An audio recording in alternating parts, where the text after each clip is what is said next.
बहुत से लोग ऐसा बोलते हैं कि वह फ़ोटो से फ़ोन से तो कोई भी चीज़ इजीली ड्रॉ कर पाते हैं, लेकिन जब कोई लाइव सब्जेक्ट और ड्रॉ करते हैं तो उसमें उनकी काफ़ी ज़्यादा मिस्टेक्स होती हैं और उन्हें यह क्लियर ही नहीं होता है कि यह हो क्यों रहा है।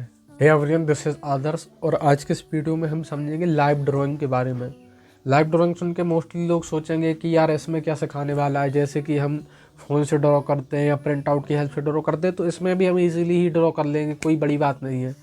हाँ, आप सही समझ रहे हो, इसमें कोई बड़ी बात नहीं है। लेकिन मेन चैलेंज कहाँ पे आता है, जब आपकी मिस्टेक्स होती हैं और आपको दिखती नहीं है।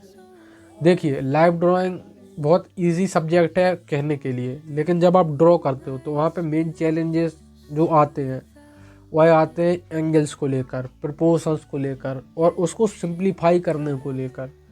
मैं हमेशा बोलता हूँ सिंप्लीफिकेशन से ही स्टार्ट करो, लेकिन जब आप लाइव ड्राइंग करते हो लाइव सब्जेक्ट के साथ तो वहाँ पे जो प्रॉब्लम आती है कि जब आप किसी फ़ोटो फ़ोन से या प्रिंट आउट से कोई चीज़ ड्रॉ करते हो तो वहाँ पे वह चीज़ आपको 2D फॉर्म में दिखती है और ना तो वह चेंज होती है। अगर आप उसको ड्रॉ कर रहे हो तो वह चेंज नहीं होने वाली, क्योंकि वह एकदम फिक्स है। उसको आप जितना भी किसी एंगल से देख लो उसके प्रपोर्शन सेम ही लगने वाले हैं। लेकिन वही बात करें जब आप एक 3D सब्जेक्ट को, एक लाइव सब्जेक्ट को बनाते हो, तो अगर आप हल्का सा भी अपनी नज़र तिरछी करते हो, अपना जो बॉडी का पोस्चर उसको मूवमेंट करते हो, तो उससे उसके पूरे प्रपोर्शंस ही चेंज हो जाते हैं। और इसी गलती के कारण मोस्टली आर्टिस्ट की जो है बहुत सारी गलतियां होती हैं उनकी लाइव ड्राइंग में।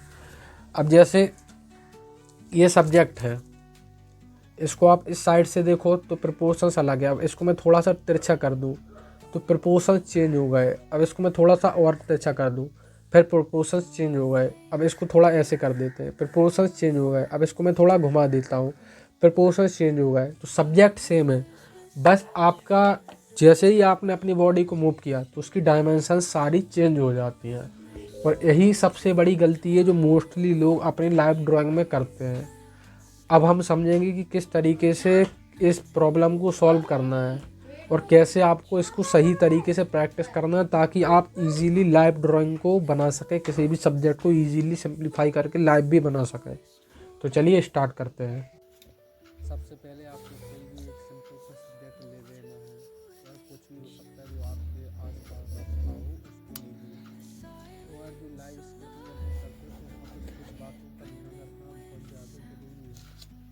फर्स्ट ऑफ ऑल कि आपको अपने सब्जेक्ट को रखना है, तो अगर आप लाइट की प्रैक्टिस कर रहे हो तो सिंगल लाइट सोर्स के साथ उस चीज़ को अरेंज कीजिए, ताकि जो आपका लाइट का सोर्स है उसकी वजह से जो रिफ्लेक्शन है, जो लाइट शेडो है वह सही तरीके से बने।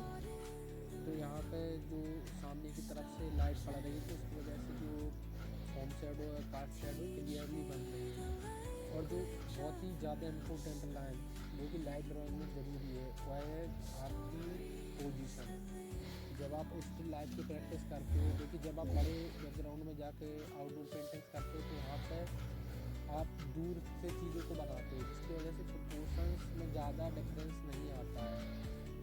लेकिन जब आप बहुत ज़्यादा जैसे कि इंडोर स्टडीज़ करते हो तो वहाँ पे अगर आप थोड़ा सा भी मूव किए तो सब्जेक्ट के प्रोपोर्शंस चेंज हो जाते हैं। तो जब आप लाइव ड्राइंग करते हो, लाइव स्टडीज़ करते हो या स्केचिंग करते हो तो वहाँ पे इस चीज़ पर मेनली फोकस करो कि आप ज़्यादा हिलो डुलो ना, बॉडी को बहुत ज़्यादा मूव ना करो, क्योंकि अगर आपने बॉडी को थोड़ा भी मूव किया तो उसकी वजह से प्रपोर्शंस में कम्प्लीटली चेंज आ जाते हैं। और एक और चीज़, जब आप इस टाइप की स्टडीज़ करो तो वहाँ पे मेन ज़रूरी यह चीज़ है कि आपको अपने टूल को, जिस भी टूल को आप यूज़ कर रहे हो उसको बहुत ज़्यादा लाइटली यूज़ करना है। लाइटली कैसा, को अपने टूल को लाइटली चलाना है, उसको लाइटली ड्रॉ करना है, जिसकी वजह से जो लाइन्स होती हैं उसके मार्क्स आपके पेपर पर बहुत ज़्यादा डार्क ना पड़े। फिर जब आपको प्रपोर्शन सही हो जाए उसके बाद उसको डार्क करना है अपनी ज़रूरत के हिसाब से। अब यहाँ पे हमने जो किया तो पहले उसको हमने सिंप्लीफाई किया एक नॉर्मली 4-5 लाइनों में, ताकि उसकी जो प्रपोर्शंस है वह सही हमें पता चल सके। उसके बाद मैंने धीरे धीरे उस चीज़ को ड्रॉ किया। और यही कॉन्सेप्ट मैं हमेशा अपने हर एक वीडियो में बोलता हूँ, सिंप्लीफिकेशन सिंप्लीफिकेशन सिंप्लीफिकेशन। आप किसी भी स्टेज में हो, चाहे वह ड्राइंग की स्टेज हो, वैल्यूज़ की स्टेज हो, वहाँ पे जितना सिंप्लीफाई करके अगर आप चीज़ों को चलोगे उतना बेहतर तरीके से चीज़ों को सीख पाओगे। और यहाँ पे मेनली हम जो ड्राइंग के ऊपर फोकस करते हैं। अब यहाँ पे मैं वैल्यूज़ को ऐड करता हूँ, तो कई बार वैल्यूज़ भी बहुत ज़्यादा हेल्प करती हैं हमारे आर्ट वर्क में गलतियों को देखने में। क्योंकि जब आपने देखा होगा कुछ सब्जेक्ट ऐसे रहते हैं जिनमें डार्क एरियाज ज़्यादा होते हैं, तो वहाँ पर डार्क एरियाज को भी देख के, उसके शेप को देख के हम इजीली जज कर पाते हैं हमारा सब्जेक्ट सही बना है या नहीं। अब यहाँ पे मैंने एक दूसरे सब्जेक्ट को लिया। यहाँ पे जो इरेज़र है वह एक रेक्टेंगुलर शेप में है, तो पहले हम उसको रेक्टेंगल को बनाएंगे। और यहाँ पे देखिए रेक्टेंगल ऐसा नहीं, उसके एंगल को, रेक्टेंगल के भी एंगल को आपको देखना ज़रूरी है कि लाइन्स किस एंगल में है, उसमें कितनी लंबी लाइन है, कितनी उसकी विड्थ है। सारी चीज़ों को देख के हर एक लाइन को खींचने से पहले 2-3 सेकंड का, 5 सेकंड का टाइम लो कि उसका एंगल क्या है, वह लाइन दूसरी लाइन के कंपैरिजन में कितनी बड़ी है, क्या कितनी छोटी है। जब इस चीज़ को करोगे तो ऑटोमेटिकली आपका आर्ट वर्क सही बनेगा। आपने जितने भी आर्टिस्ट को देखा होगा जो बहुत अच्छे अच्छे आर्ट वर्क बनाते हैं, तो वह इसलिए नहीं बना पाते कि उन्होंने डायरेक्ट हर एक चीज़ को कॉपी किया।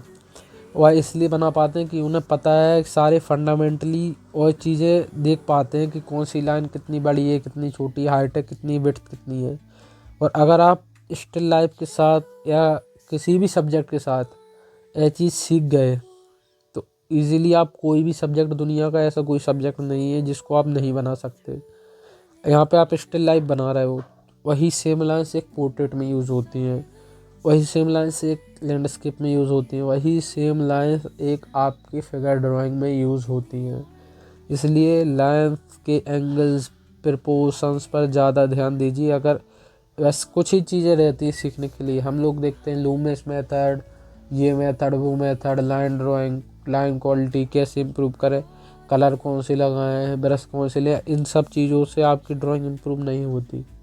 कुछ 2-4 चीज़ें अगर आप घूम फिर के सारी चीज़ों को एनालाइज करो तो कुछ 2-4 चीज़ें ही सामने आती हैं, जिनमें से एक है आपकी ड्राइंग, जो कि लाइन्स, एंगल्स, प्रपोर्शंस और लाइट एंड शैडो को समझ गए, वैल्यूज़ को समझ गए, तो किसी भी कलर मीडियम को इजीली यूज़ कर पाओगे। तो सबसे पहले अपनी ड्राइंग को स्ट्रॉन्ग करना है। अब यहाँ पे जो पेन है उसकी हेल्प से मैं ड्रॉ कर रहा हूँ, तो आपको मुझे देख के या मेरे पेन को यूज़ नहीं करना है।